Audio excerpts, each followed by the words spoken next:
বিসমিল্লাহির রহমানির রহিম। আজ সোমবার 26শে মে 2025 এবং 12ই জ্যৈষ্ঠ 1432, 27শে জিলকদ 1446 থাকছে দৈনিক করতোয়ার সংবাদ শিরোনাম। ঐকমত্য না হওয়া বিষয়গুলো জনসম্মুখে প্রকাশ করা হবে বলেছেন আলী রিয়াজ। ঐকমত্য কমিশনের সহসভাপতি আলী রিয়াজ বলেছেন, এই বিষয়গুলো জনগণের সাথে শেয়ার করা হবে এবং প্রধান উপদেষ্টাকে রাজনৈতিক দলগুলোর আহ্বান, শক্ত হাতে হাল ধরুন। দেশের অনিষ্ট হয় এমন কোনো কাজ আমাকে দিয়ে হবে না বলেছেন ডক্টর মোহাম্মদ ইউনূস। নির্বাচন আইন শৃঙ্খলা ও পরিস্থিতি, মানবিক করিডোর ইস্যু নিয়ে আলোচনা। নির্বাচনের সময়সীমা 30 জুন পেরোবে না, সন্তুষ্ট সবাই বলেছেন প্রেস সচিব। আনসারসহ 6 শিক্ষার্থী হত্যা ট্রাইব্যুনালে অভিযোগপত্র দাখিল।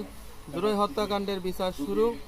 অভিযোগ আমলে নিয়েছে ট্রাইব্যুনাল। হাসিনাকে আদালতে হাজির হতে পত্রিকার বিজ্ঞপ্তি প্রকাশের নির্দেশ এবং জয় সহ 29 জনের গ্রেপ্তার এবং সংক্রান্ত প্রতিবেদন 17 জুন।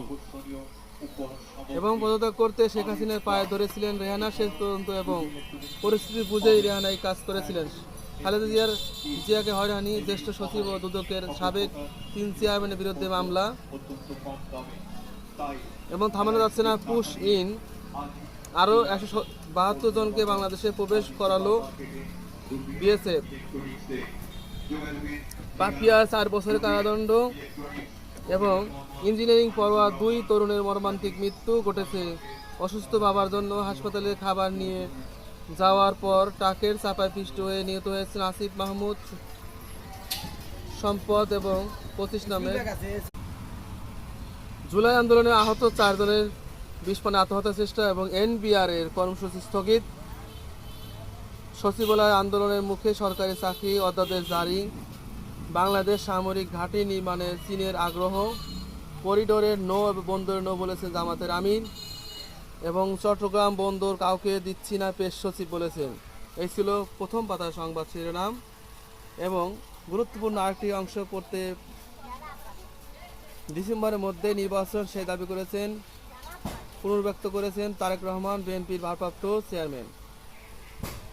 এই ছিল প্রথম পাতার সংবাদ। সাবেক হুইপ স্বপন ও তার স্ত্রীর বিরুদ্ধে দুর্নীতি মামলা। কোরবানির পশুর চামড়া সর্বনিম্ন 1150 থেকে 1350 টাকা।